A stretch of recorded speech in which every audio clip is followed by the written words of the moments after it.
A parceria estratégica foi assinada em 2007. Né? E uma das coisas que a parceria estratégica visava era a construção de convergências. Na parceria estratégica, eu separaria entre diálogos, que são muitos, diálogos bilaterais e diálogos multilaterais. Né? Os bilaterais dizem respeito a questões estritamente dos dois, como, por exemplo, intercâmbios acadêmicos. Eu vou pensar nos diálogos multilaterais, onde pode haver maior convergência ou divergência, onde essa questão aparece mais fortemente. Os diálogos que eu entendo por multilaterais são diálogos sobre temas que ocupam a política internacional em geral. Por exemplo, temas de segurança, temas de direitos humanos, né, no que diz respeito a outros países, democracia, migrações, temas gerais, né, e que tanto o Brasil quanto a União Europeia, ou muitas vezes países da União Europeia, eles têm que dar resposta a essas questões. E no que diz respeito a esses temas, existem mais divergências, muitas vezes de convergências.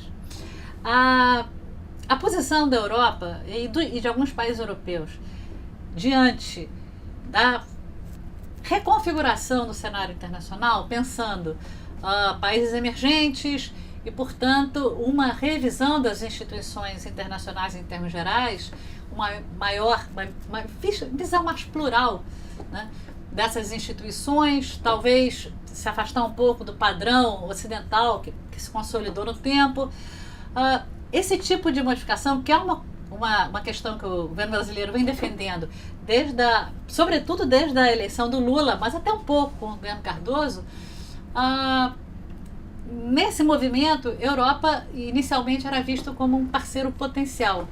Um parceiro potencial por não ocupar o mesmo lugar com os Estados Unidos e por buscar com o Brasil e outros países emergentes uma relação diferenciada, específica, que se dá sobretudo através das parcerias estratégicas. No entanto, essa posição europeia ela não tem se confirmado. E existem divergências no que diz respeito a temas de segurança, como, por exemplo, algumas intervenções apoiadas pela ONU, que nem na Líbia, ou não apoiadas pela ONU, que nem no caso de apoio, né, a forças políticas sírias, que nem no caso foi a invasão do Iraque, questões relativas a direitos humanos, onde o governo brasileiro tem uma clara preferência por uma posição políticas, né, da ONU mais genéricas, que defendem pobreza, miséria, né, que defendem a luta contra esses itens, e enquanto a União Europeia prefere focar em países que desrespeitam os direitos, sobretudo políticos e civis. Então você tem aí divergências. A ideia da responsabilidade ao proteger, que foi proposta pelo governo brasileiro, foi vista com maus olhos pelos europeus, porque a responsabilidade de proteger dá aos países da ONU e à própria ONU o recurso militar, o que é responsabilidade ao proteger esvazia.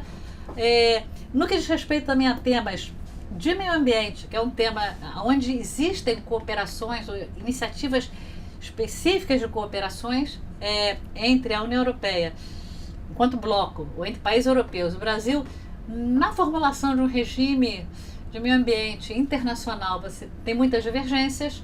Existem, por exemplo, a diferença das responsabilidades de um e de outro. E, por fim, a maioria das vezes, a União Europeia os países europeus tendem a se somar mais aos Estados Unidos enquanto potências consolidadas que não querem mudar a sua função no cenário internacional, enquanto o Brasil, enquanto país emergente, busca modificar essa, digamos, configuração.